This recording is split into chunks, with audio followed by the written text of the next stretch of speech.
So you're afraid of ending up in the wrong relationship. This is a really common thing that men worry about. We don't want to get in the wrong relationship because we start projecting forward. If I get in the wrong relationship and it goes wrong, then I'm going to be financially ruined. I'm going to have kids with the wrong person and then my life will be ruined. All these sorts of things. Truth is, it's not just men. Women worry about this same thing as well. And they have almost more reason to worry because if they have kids, most of the time, what happens is if the man isn't up to it, he leaves her with the children, right? So how do you not end up in the wrong relationship? These are some of the things what I'm about to say are things that I have had to go through myself because it's a big fear for me personally, end up in a wrong relationship. But I've been through this kind of process with a lot of men. In particular, I see this a lot with men who are avoidantly attached. Right? They worry about being in the wrong relationship because they're very negatively viewed about relationships. But I see it with some anxious men who are just very anxious and they worry about everything and everything's they only think of the worst case scenario. So what do? First thing, the first thing you have to do, and you can do this whether you're in a relationship or you're not in a relationship, is you get clear on what you want, right? And you communicate it.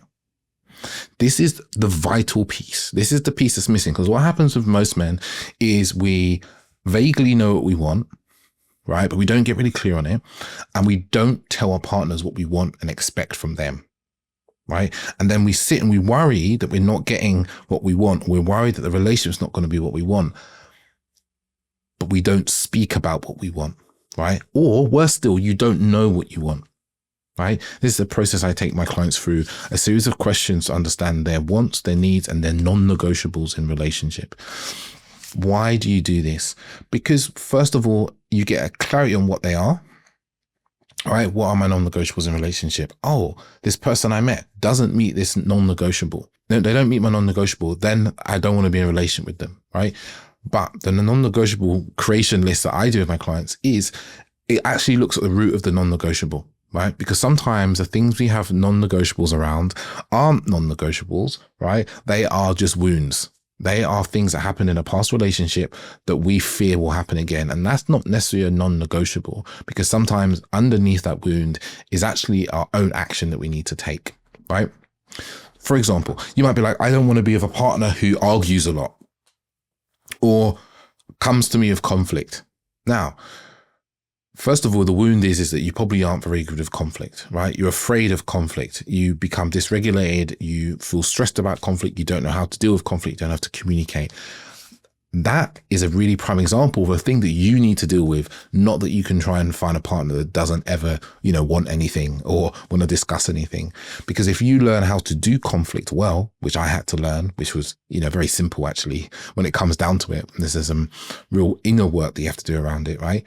Then I wasn't scared of conflict anymore. And actually conflict didn't happen very much. My relationship now has next to zero conflict, right?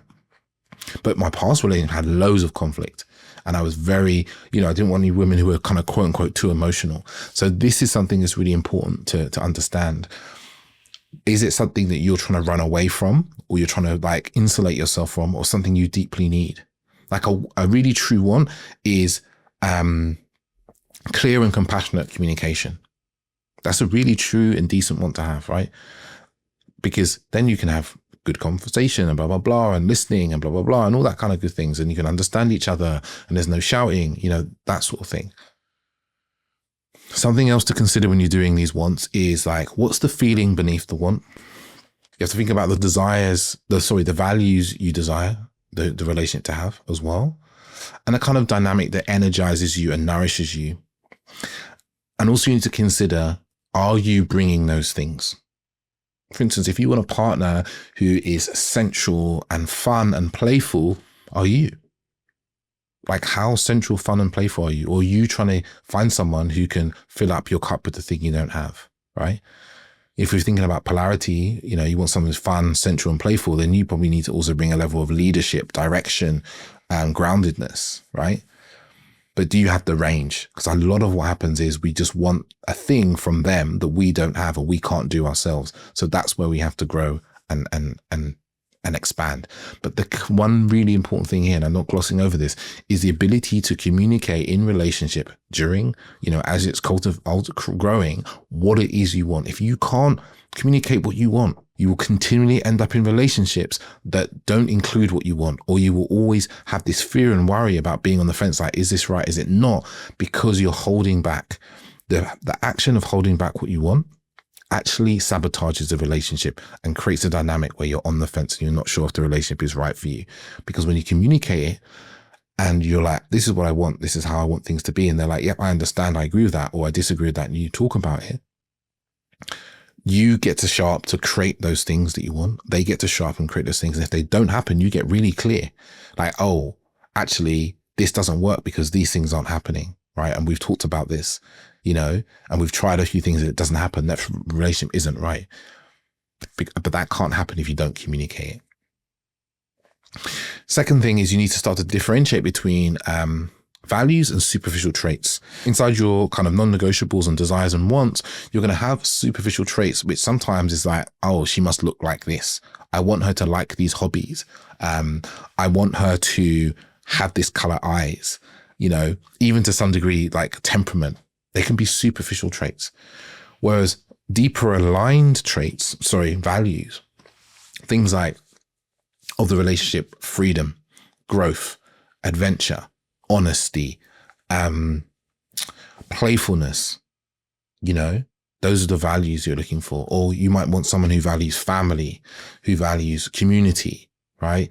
Who values, I don't know, man. I'm trying to think of my own relationship. We value family. We value depth. We value passion.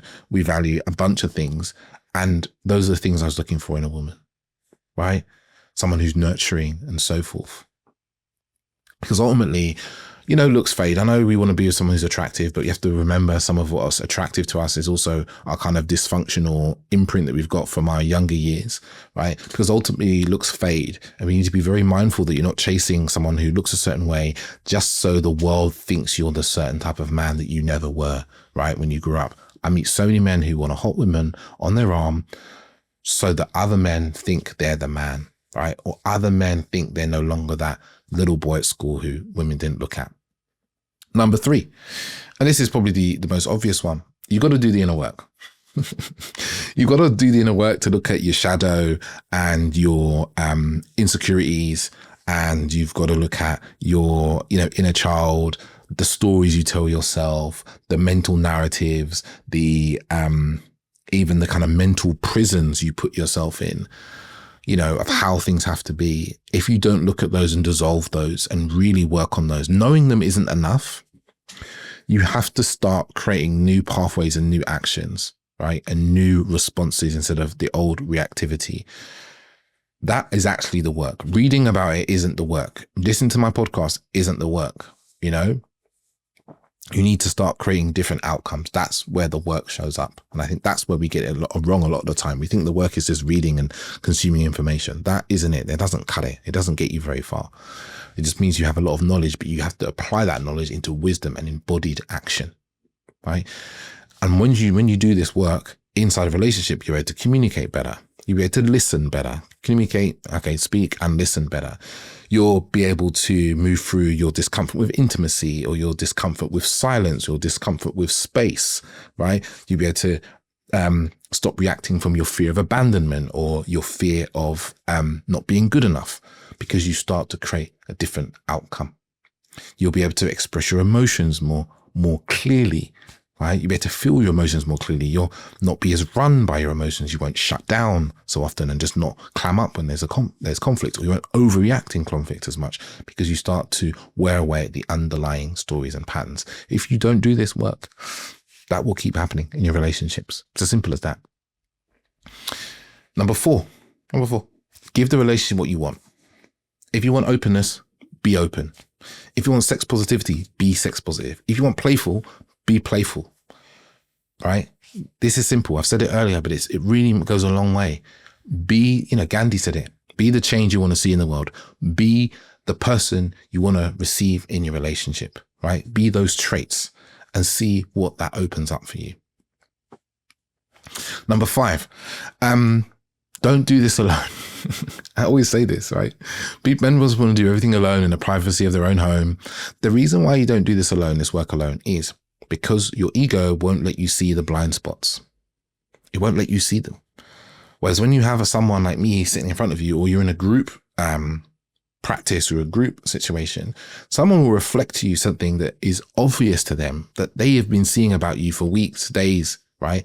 That you've never seen about yourself. They'll just go, boom, I see this. And you'll go, wow, holy shit, I've never seen that before.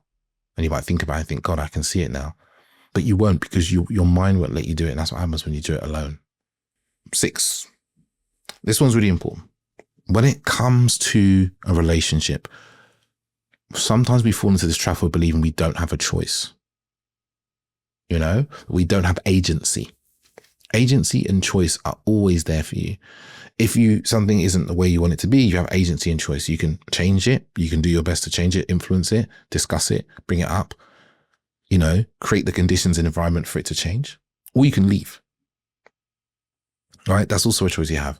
But so often we forget in relationship that we have agency, and we start to feel trapped. Like, oh my God, I'm in this relationship. Oh my God, I think it's the wrong one. I don't know what to do. And we don't communicate, we don't talk, we don't have conversation because we're afraid of hurting our partners. We're afraid of speaking about it will make it go wrong. But the truth is, if we can't speak about it, if you can't open your mouth and speak the words about what you want in a relationship, you will never have the relationship you want. Someone's not going to read your mind and just know to give it to you. Women won't just be able to go, oh, I'm a perfect match. Perfect matches don't exist until we create the relationship together, right? So when you start communicating, you start opening up, you start having the difficult conversations about the way that they are being that doesn't gel with you, right? We have to have the courage to have these sorts of conversations. Otherwise, nothing will change. You'll just go into another relationship, hold back what you want, not say what it is you really need, and then it will fail again. And I've been through this cycle, right? I've been through this cycle too many times in my life, and I've seen it with friends. I've seen it with ex-clients. I've seen it with clients that have come to me. You have a choice. You have agency in life. You can change parts of who you are. You can change your relationship. And it's very, very important that you remember this.